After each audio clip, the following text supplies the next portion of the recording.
天烈，走！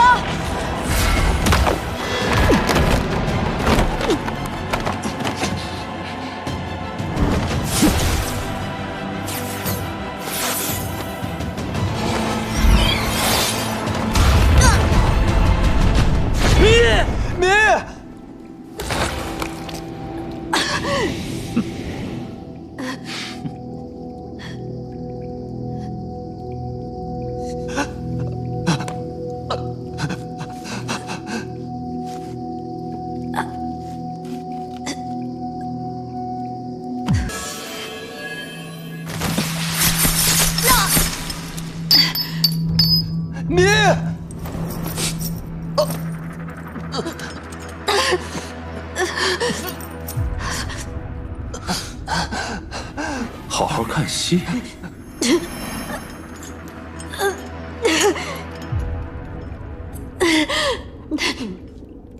说，还不说？让你说，说！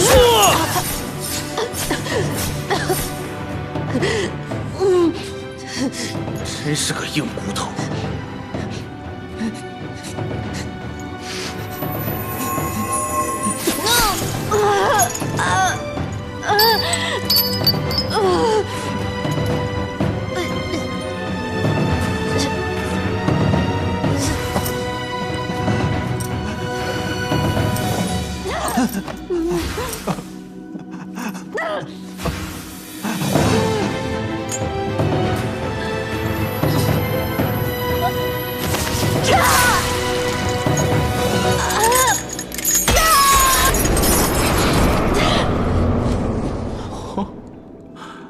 封住了灵力，还能以血强行催动，有趣。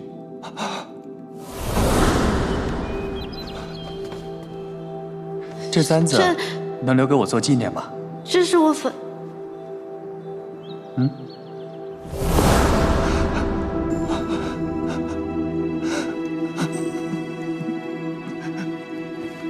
自量力！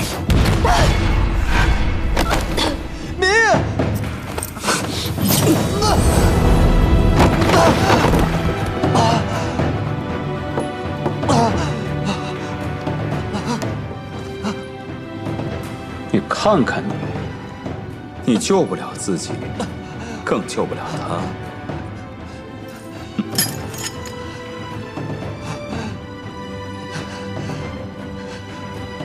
不会是死了吧？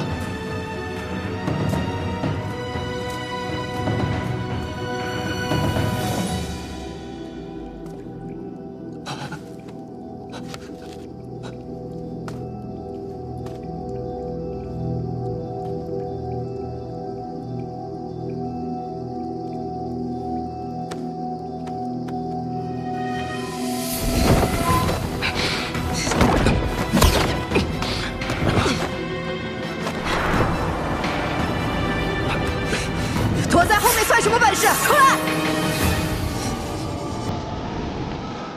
给你个机会，我让你们做一对同命鸳鸯。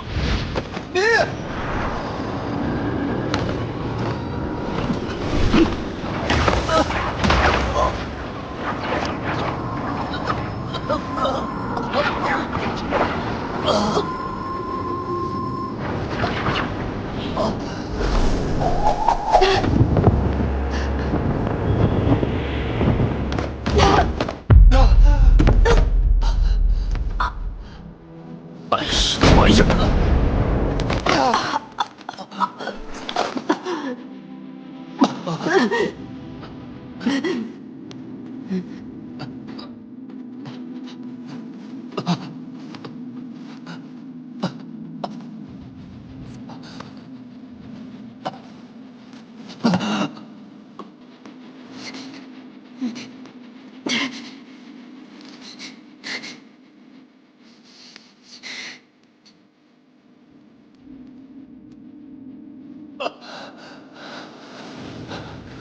冥顽不灵，无妨，我们就慢慢的玩。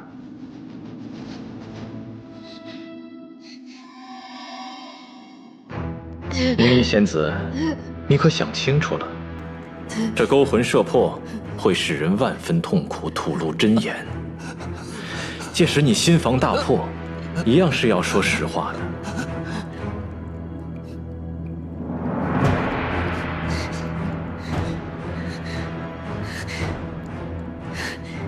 我不知道。不说也没关系。季伯仔的心印与你有感应，本君倒要看看，他会不会舍弃自己的妻子。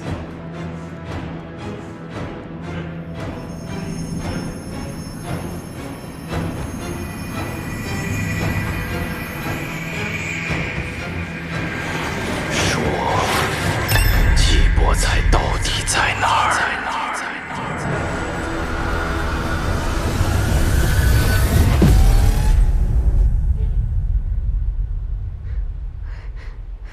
我错了，我知道错了。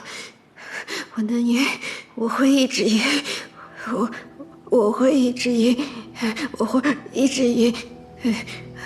对不起，对不起。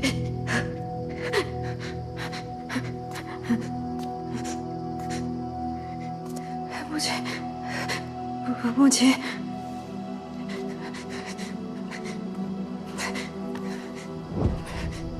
说，季伯仔到底在哪里？我不知道，我不知道。过去我是如何教导于你？你是瑶光山的太子，你要为瑶光山的荣誉而战。你知不知道，季伯仔是瑶光山的死敌？对不起，对不起，母亲。我知道错了，我错了，你相信我。你输给了季伯仔，让瑶光山失去了福泽，如今你还要护着他，难道你真的要叛境吗？对不起，对不起，对不起。还不肯说？本君倒要看看你的嘴能硬多久。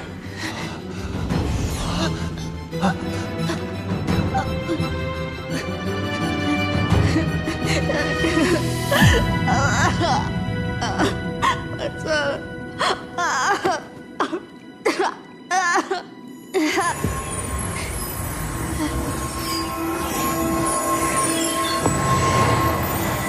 我不知道，我不知道。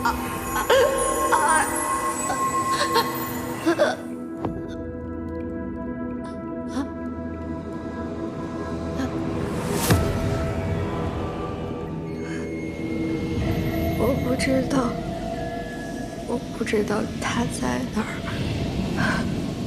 对不起，我真的不知道他在哪儿。对不起，我不知道。云逸，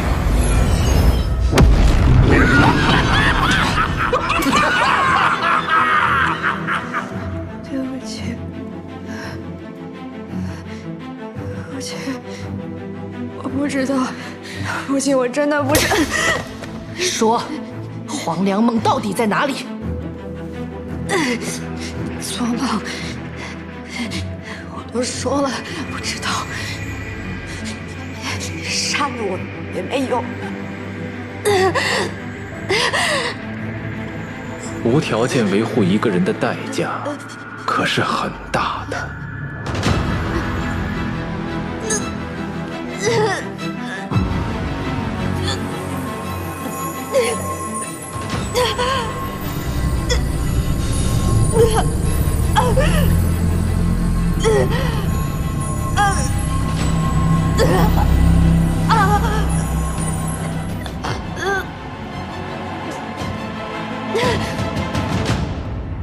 别做梦了，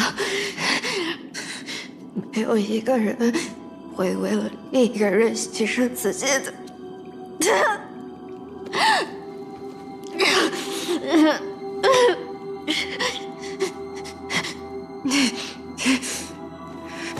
我说了我不知道，你杀了我也没用。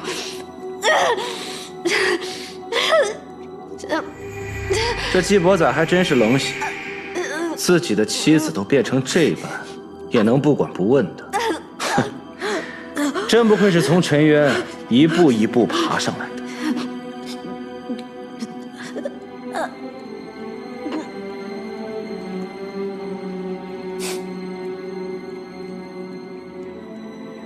一个小仙子，就算她有灵脉，也不可能扛住勾魂摄魄。除非她真的什么都不知道。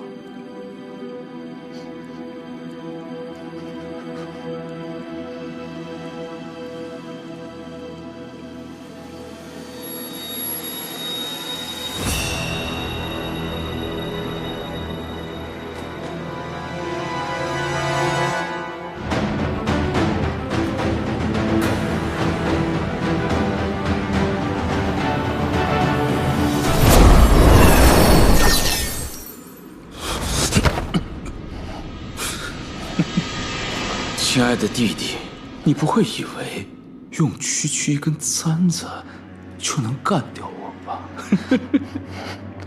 不，大哥，我只是为了让你分身。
怎么才能过去？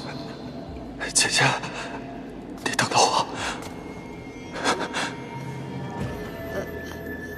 既然季伯仔已经舍弃你了，不如你就站在本君这边。只要你告诉我，季伯仔将黄粱梦藏在哪儿，本君答应你，一定放你条生路。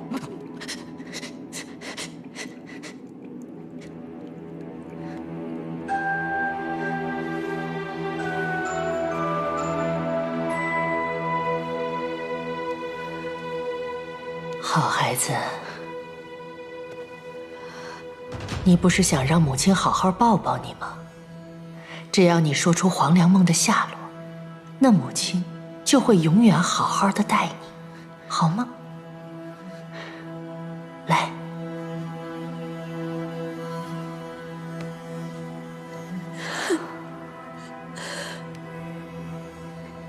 孩子。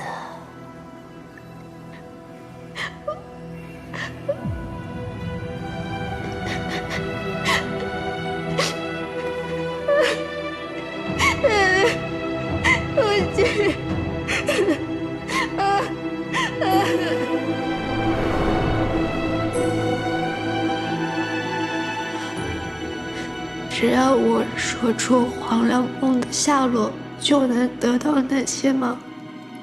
是啊，只要你肯说，本君什么都能答应你。告诉我，季伯仔将黄粱梦藏在哪儿了？把你知道的都说出来。黄粱梦，黄粱梦，在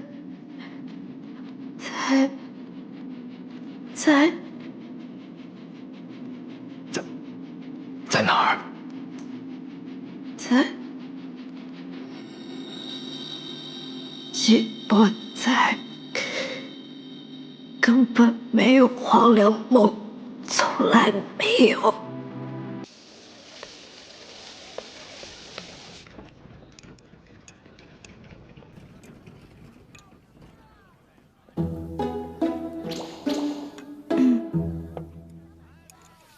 好嘞，香喷喷的，来，小麦拿到那边桌去啊。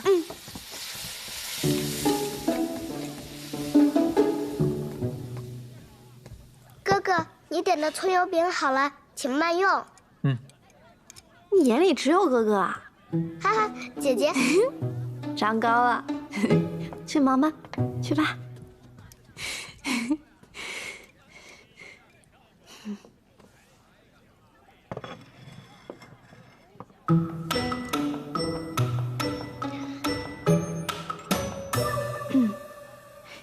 你炼化妖元之后，穆七百一直按兵不动，我怀疑他是在酝酿些什么。不急，他在暗，但我们未必在明。我已让不朽时刻盯着穆七百，他的行动迟早会浮出水面。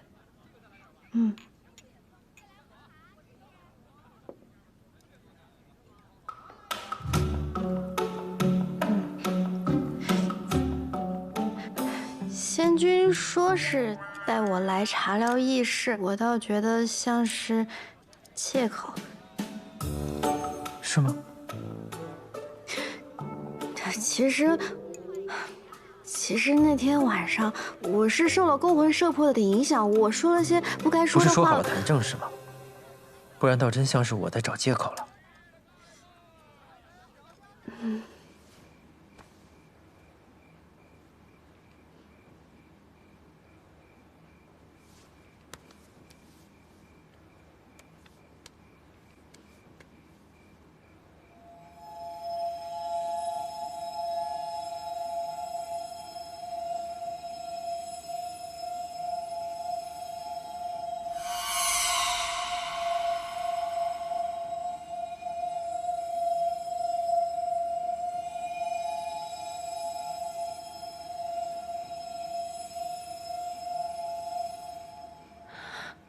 夫君，你醒了。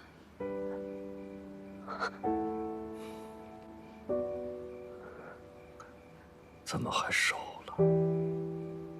明明梦里，我老是抓到你，偷吃它。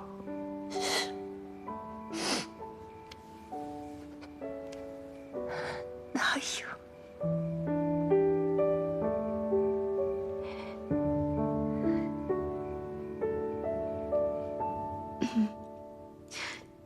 仙君，你在炼化妖元之时吃了不少苦，那妖兽想必也在影响着仙君吧？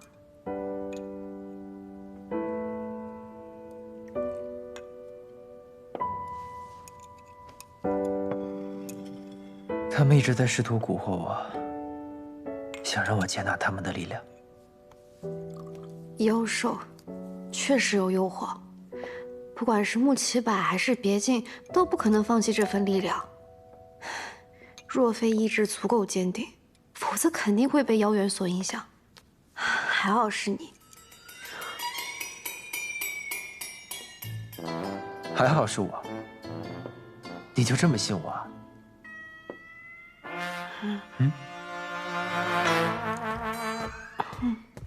季仙君，神君有请。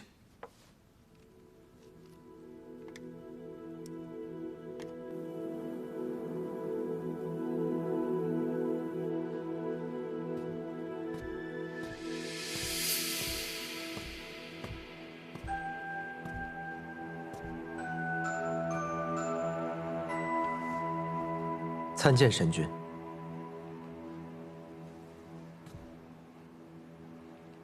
本君忽然召见，你似乎并不意外。自然，我一直等的便是今日。天机不知用了什么法子解了本君身上的病症。公主定是感知形势危机，担忧君上即将遭难。遭难？你是说寒风君吗？君上昏睡期间，寒风君的心思亦无人不知。想必神君已听闻我炼化妖元一事，也早已感知到寒风君的所作所为。那您现在是否意识到，躯壳除弊已是势在必行了？望神君狠心断腕。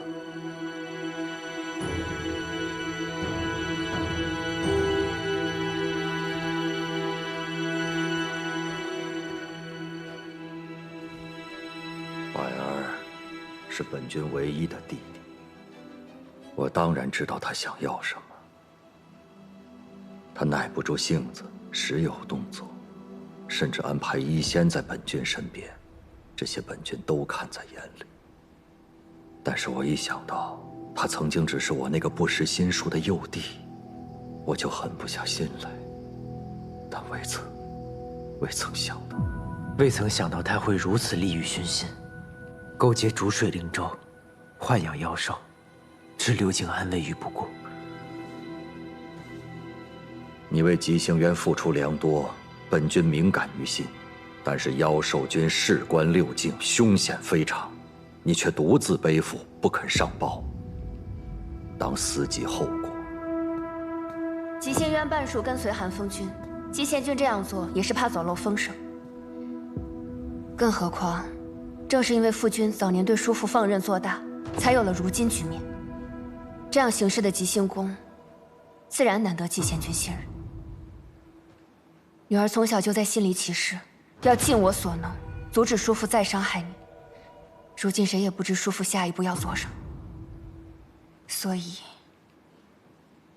无论父君有多么不忍心，女儿都请求你以吉星渊大局为重，即刻捉拿叔父。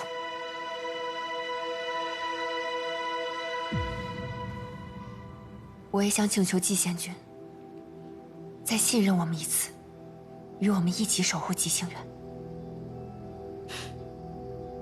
吉星宫的确不值得信任，但也不是所有在位者都会受权柄奴役。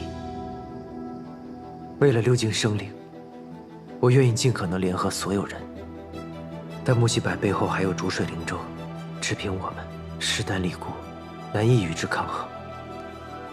恳请神君站在吉星渊生灵这边，下令捉拿木西柏。女儿恳请父君即刻捉拿叔父。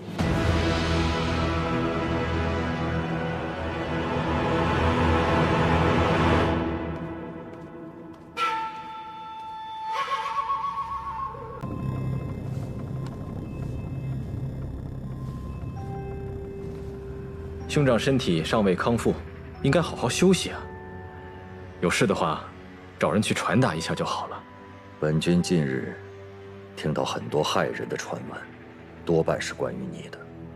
既然我身体已无大碍，我想听你亲口对我坦白。什么传闻？不说穿，是因为你是我的手足至亲。如果你还执意隐瞒妖兽军一事，那我只能别无选择了。这是谁捏造的谣言？子虚乌有，无稽之谈。兄长，难道你要听信外人所言，去怀疑自己的胞弟吗？齐白，你到底是何时变成这般的？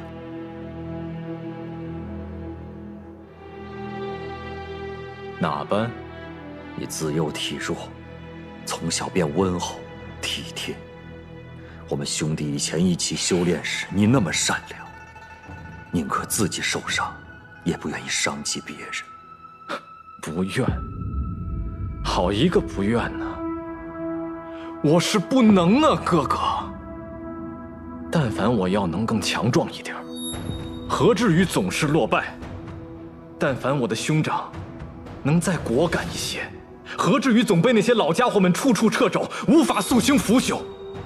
但凡我们的神君能再决绝一些，吉星渊何至于连续沦为下三境？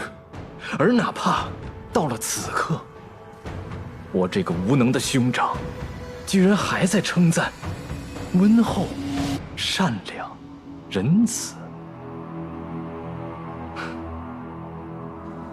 你根本不配坐在这个位置上。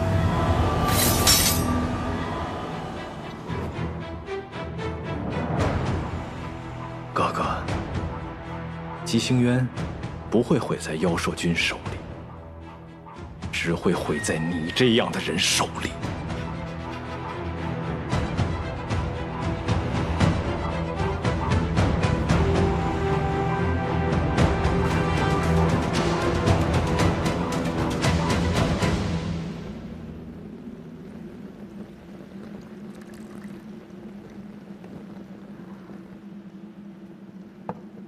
朝雨死了，龙里台出现无名教师的事情已经被许多人所知晓，逐水神君定会追查到底。主上切记，定不能被发现。放心，不会被发现的。在外看来，穆启柏才是与朝雨最后见面的人。嫁祸给他，再合适不过。况且妖兽已经被季伯仔炼化，穆启柏没有了利用价值，他们不会放过他的。今日，吉星神君扣押了穆启柏。今日？是啊，尚未通传。看来这局棋，终是季伯仔更胜一筹。怎么会这般容易？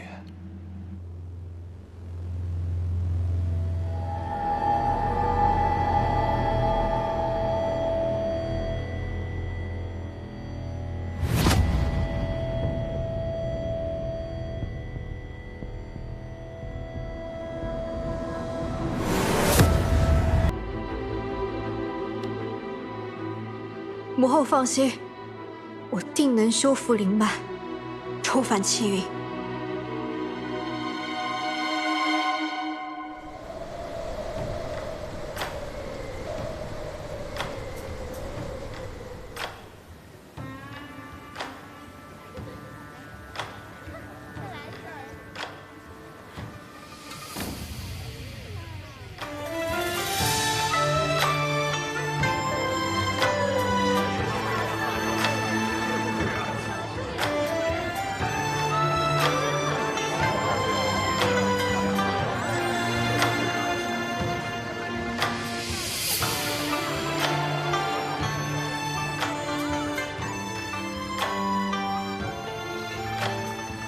季仙君，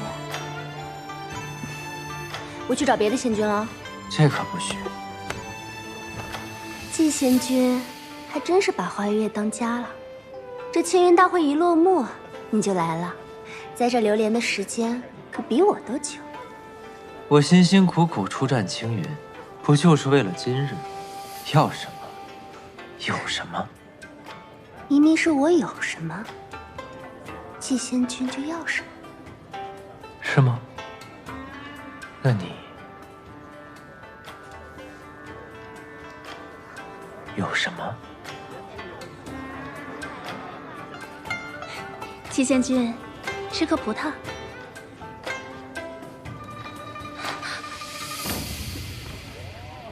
花月夜，这么多仙子等着我呢，我总不能厚此薄彼吧？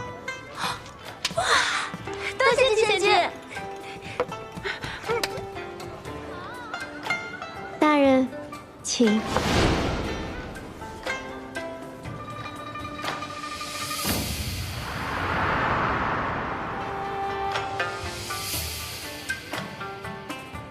季伯仔这小子，赢了青云大会后，日日花天酒地，寻欢作乐，果然是个卑鄙无耻的小人。2个月了，我都无法近他身。今日他得封青云斗者称号，大摆宴席，我定要抓到这个接近他的大好机会。我听姐妹们说了青云大会的事儿，你也知道，这种地方嘛，一件事能被传成几百种模样。仙君在青云大会上表现应有，所向披靡。那一看就不是那种会被区区名县一招击败的普通人。会传我这种话的，是不是季伯仔？不，仙君，季伯仔他根本就是在胡说八道。这和季仙君有什么关系呢？那你为何会同我讲这种话？仙君误会了，我只是……就现在，啊！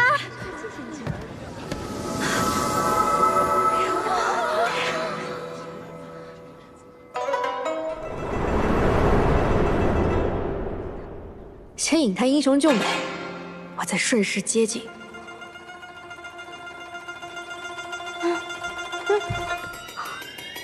打扰了。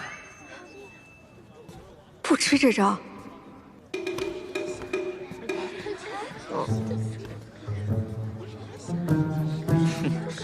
你该不会以为能找到季贤君为自己撑腰吧？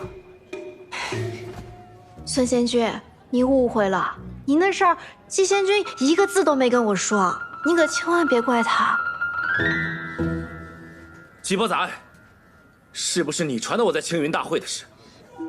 你一个沉冤罪囚，莫名后天得了灵脉，还攀上天机公主当了斗者，怎么只敢在背后嚼舌根，这么上不得台面吗？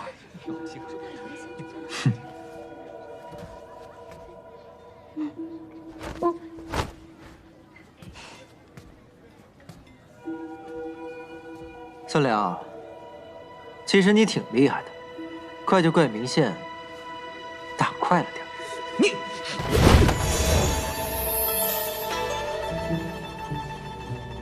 可惜啊，又差了一点。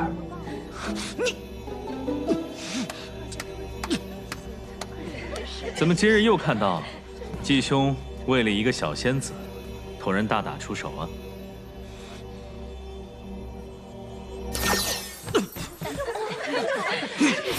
孙良，今日是季仙君的庆功宴，莫要胡闹。哎，算你走运。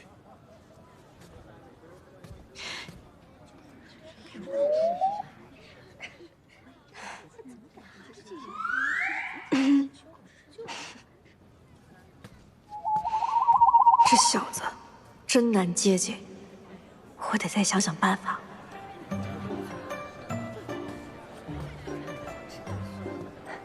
季贤君，酒菜已经备好，可以开席了。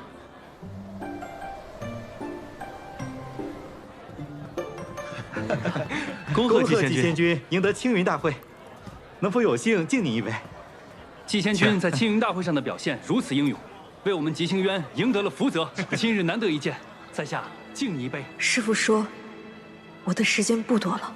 徒儿，你青云大会受的伤给我看看。师父，我不知道中了什么毒，灵脉断了。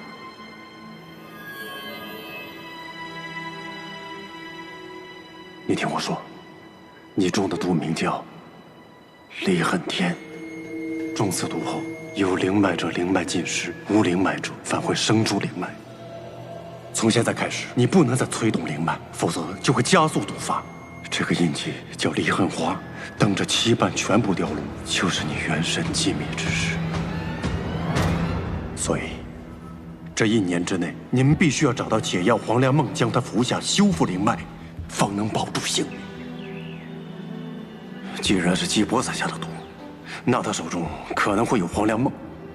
你去吉星渊找季伯宰，处理完追兵，师父会来找你们的。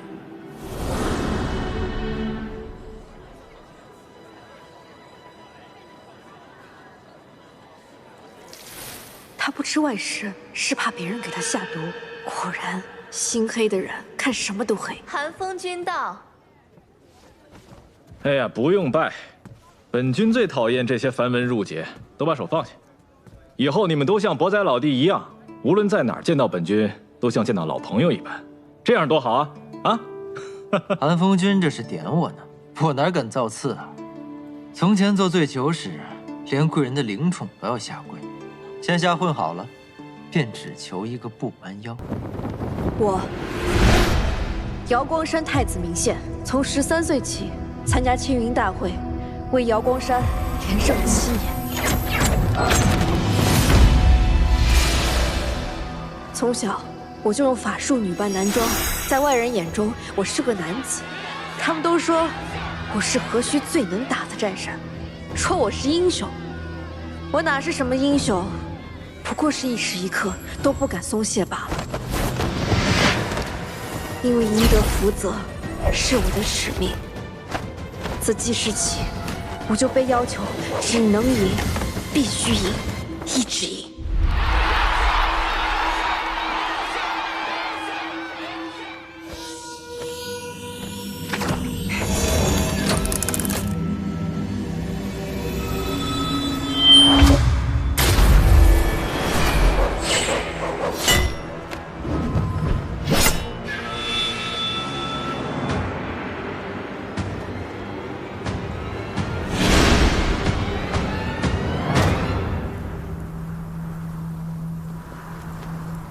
我就说，还有漏网之鱼。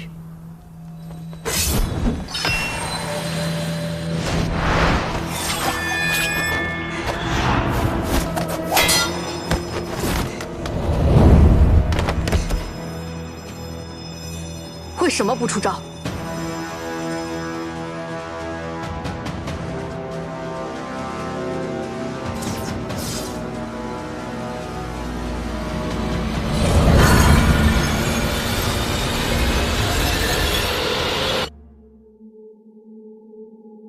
怎么他们都不见了？急需输给急心渊吧？肯定赢了呀！公主，我们这次能打败明宪吗？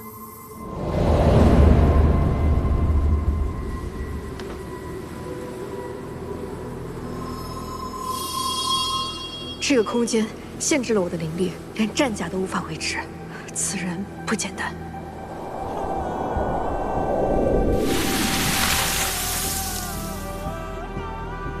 极星渊的斗者竟有此等灵力，你到底什么人？都被困在我的灵犀井里了，还能说出这种话？我就算在你的灵犀井中，灵力减弱，也照样赢得过你。是吗？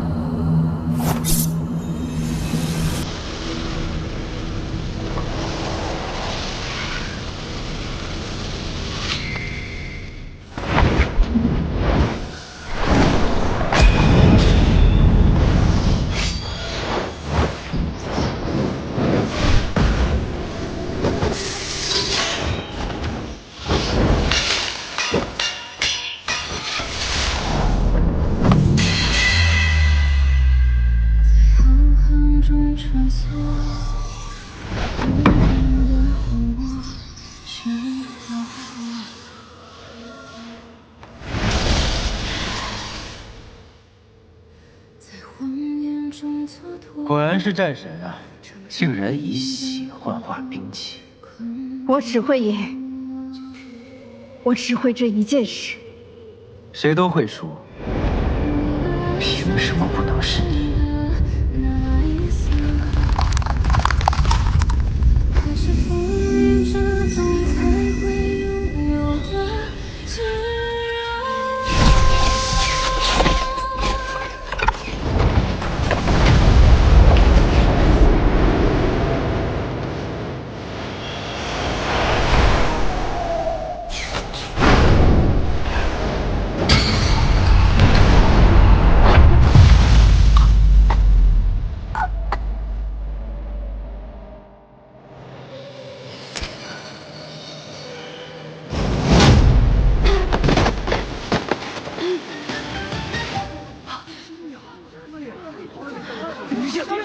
输了，怎么就伤这么重啊？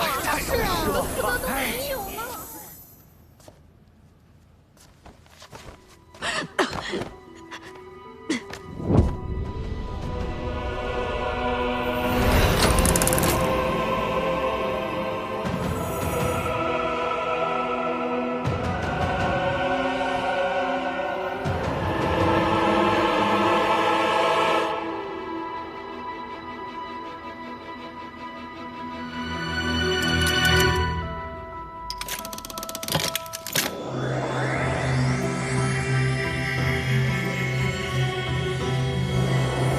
此次两境会，吉星渊胜，是为上境；瑶光山为下境，福泽降临。公主，我们赢了！我果然没看错人。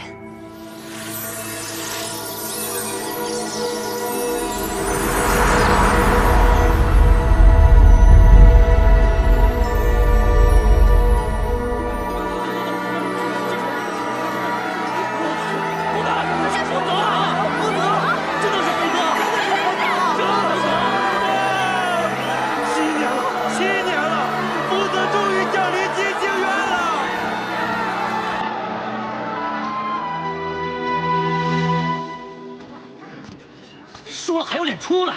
就是，都怪他，没有脸。你说到手的福泽就这么没了？没有福泽，阳光山就会灵光暗淡，大地干涸呀！没有福泽，连灵石都发不出来，这日子怎么过呀？是啊，你不配当我们的战神。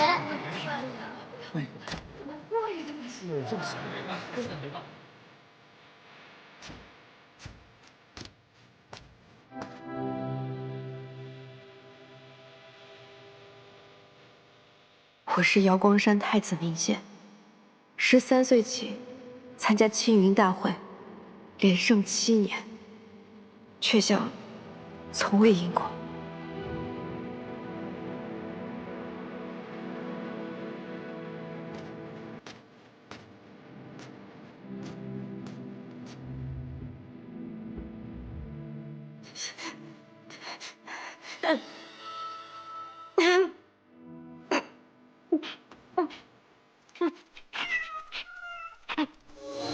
明宪，明宪，你怎么了？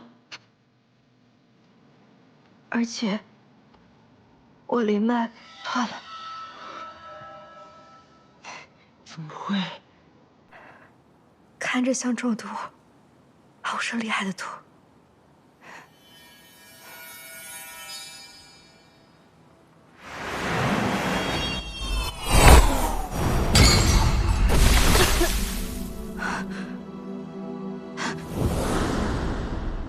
是他，卑鄙小人！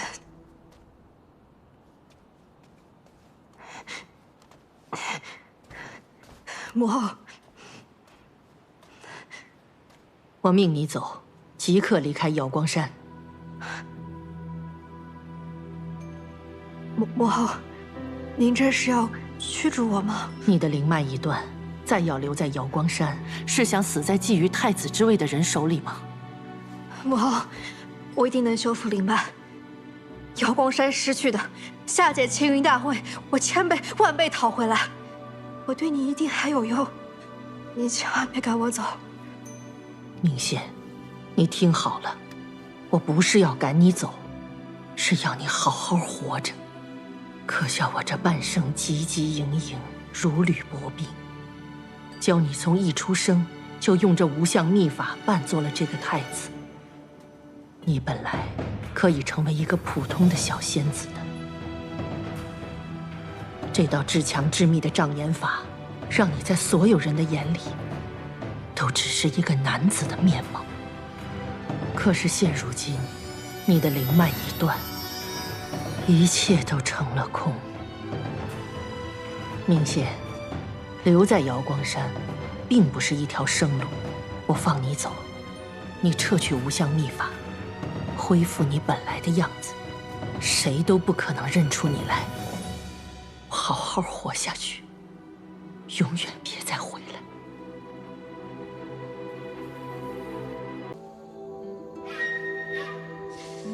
莫非大人就喜欢这样绑着的问法？平时表面看不出来啊。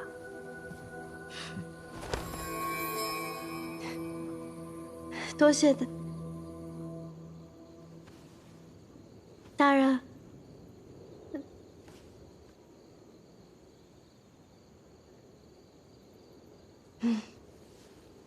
大人，我想跟你回乌龟海，不是很寻常的事吗？沉渊醉囚，一战飞升，你是极心渊的神话，是花月夜姐妹最崇拜的人啊！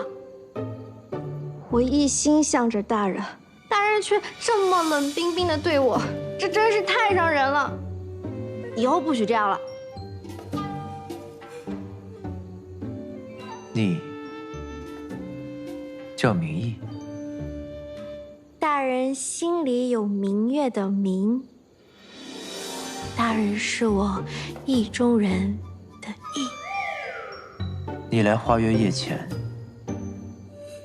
是做什么的？这还是要生我呢，说多错多，得想个法子堵住他的嘴。我家以前吃采药为生的，父母双亡之后，就来了花月夜。那你大人问我这么多，可是怀疑我，我看就是不喜欢我吧？那不喜欢我为何带我回乌龟海？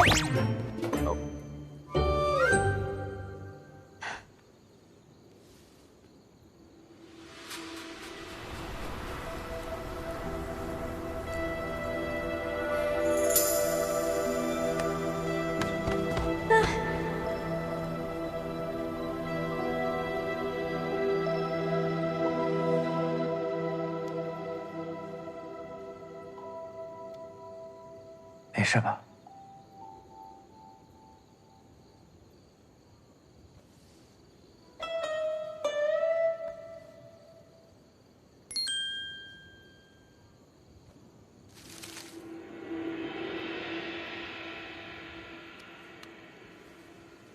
我不喜欢别人太过于主动。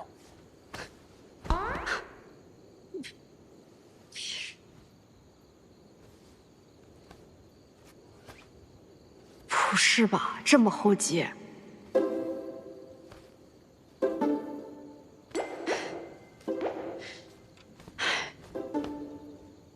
行吧。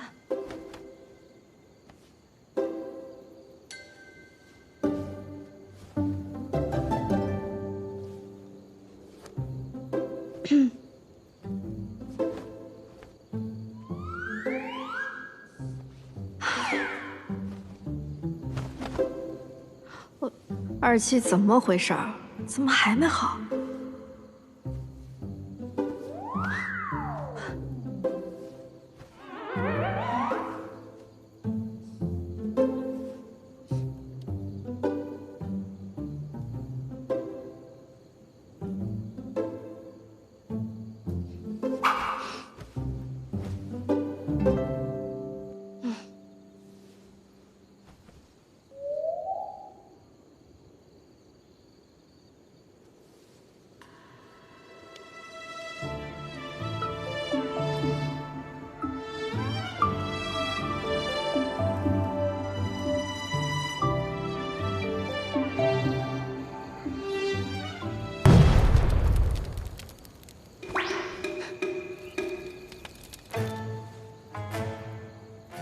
外面着火了，我去看看。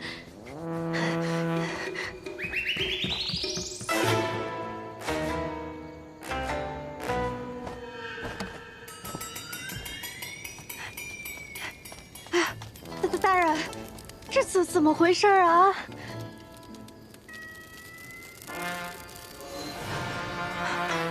主上，后山的小楼着火了，还请您过去查看。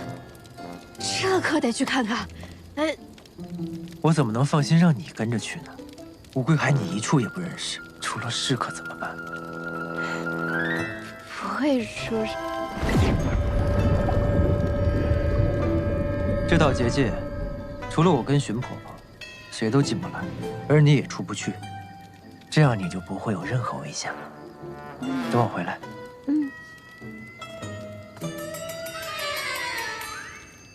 你小子！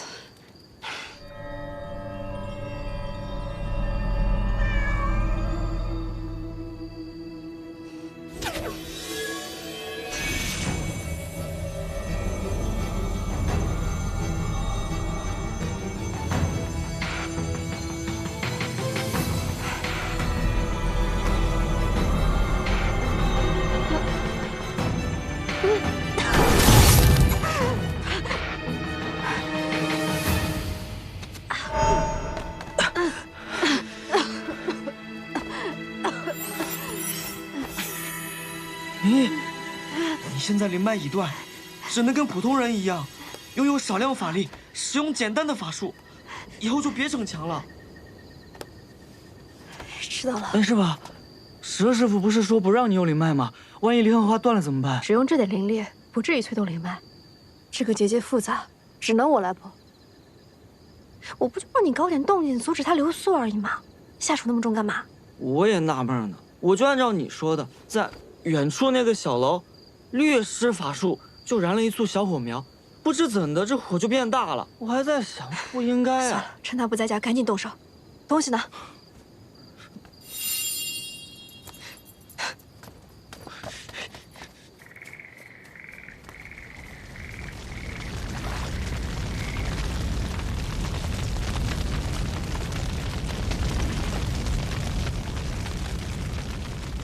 这明义以来就出了这样的事儿，主上放心，老身一定彻查起火因由。不必，天火而已，不必惊动外人。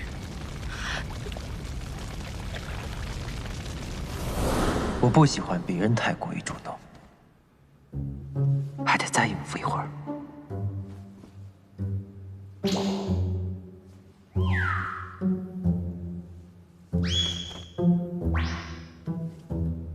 衣服怎么就这么几层？不修点个火，怎么还没好？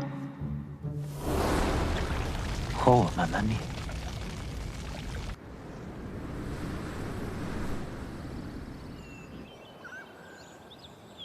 在吉星渊这2个月，我们已经调查到，季伯载的灵脉就是用离恨天催生出来的。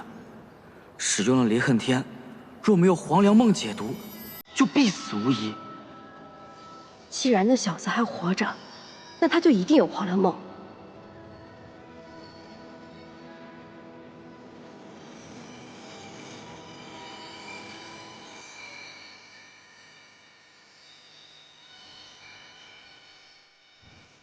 不在这儿。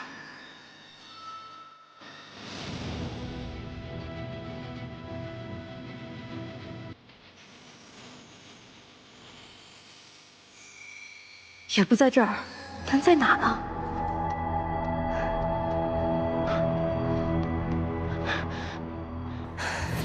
离恨天和黄粱梦是双生的毒药解药，以你的毒血为引做出来的法器，按理来讲不应该找不到啊。去那边瞧瞧。路上小心台阶。他们要回来了，你赶紧找个地方。你居然自己跑了！我们出去这么久，也不知道那小仙子有没有乖乖等着。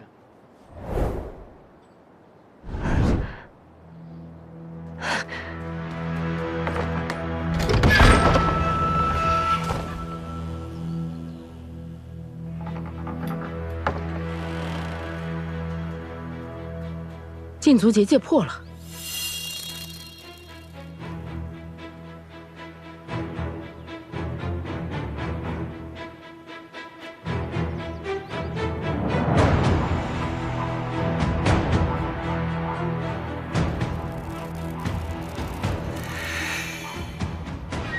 主上，他不在房内。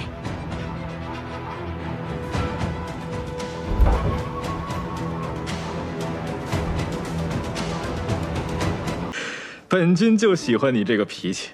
今天是伯仔老弟你得封青云斗者的好日子，特带了些薄礼以表心意。你那吴归海啊，煞是冷清，仅有的伺候也是年事颇高，这怎么能行啊？本君的小侄女天机也是个不懂事儿的，她虽然掌管着吉星渊的寿华判宫，却仍然当不好这个尊者，都不知道给你安排个人。今日本君给你送来2位婢女。日后，管账洒扫，你尽管吩咐他们。本君这份薄礼，你可还满意？寒风君对我的吴归海，听得也太紧了吧？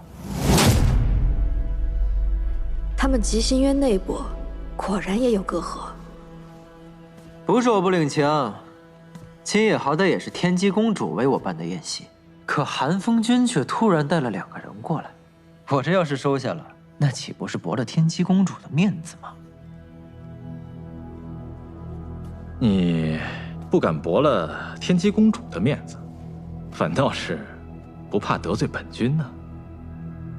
老弟，这份薄礼，你当真不收吗？夫君送的礼，季仙君竟然不收，竟然拒绝了，这不舍了人家的面子吗？机会来了。不可以，大人才刚刚答应我要带我回乌龟海的。我方才说过吗？说过。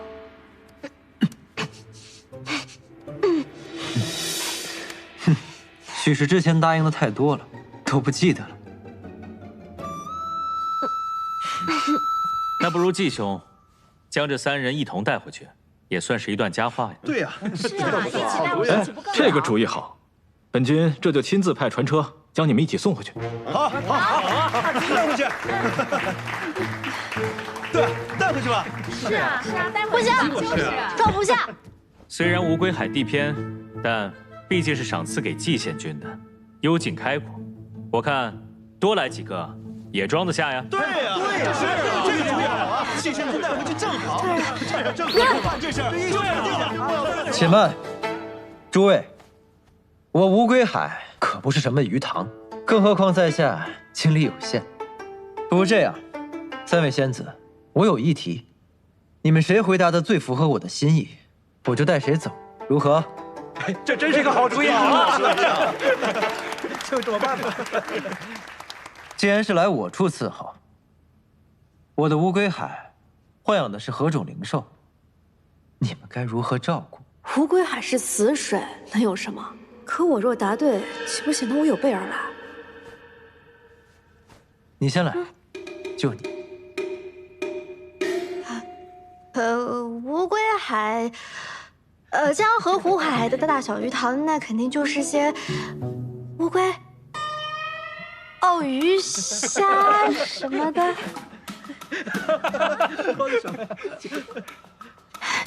大人，我对你一片心，比灵兽更忠诚，比乌龟海的水更深。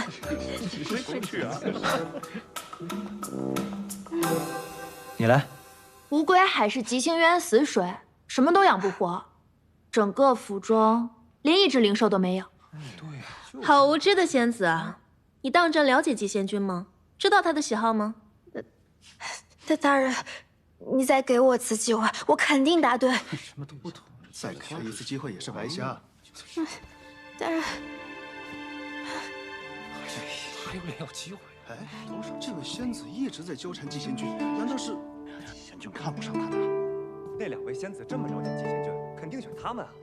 哎，韩风君选的人准没错。我选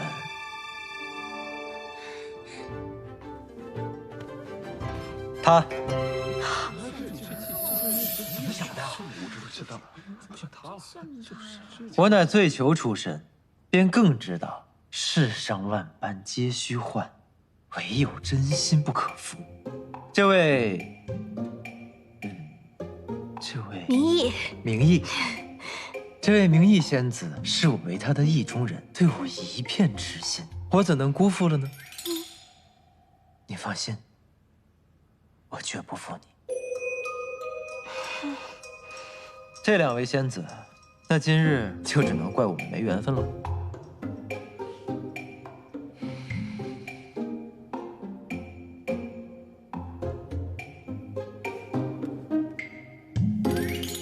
不好对付啊，不过这算是成了。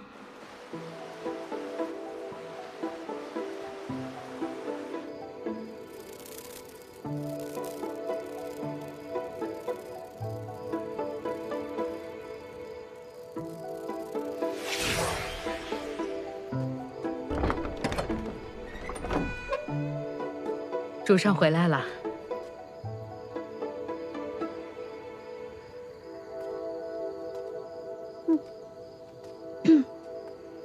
大人，这一进门就给我戴上丝带，到底是为何呀？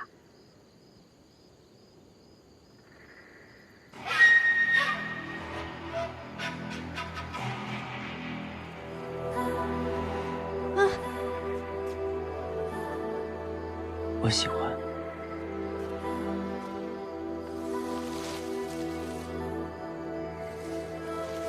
启禀寒风君，季伯宰把那仙子抱进房间了。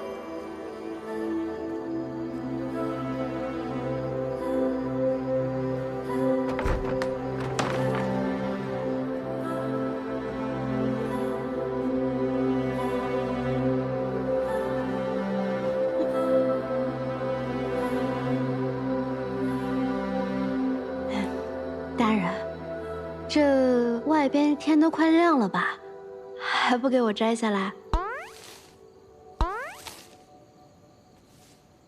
大人，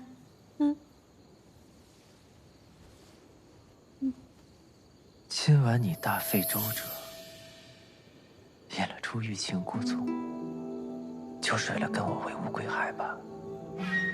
你如愿了。大人看出来了，辛苦了。戏一出接一出，送走一双，又来一个。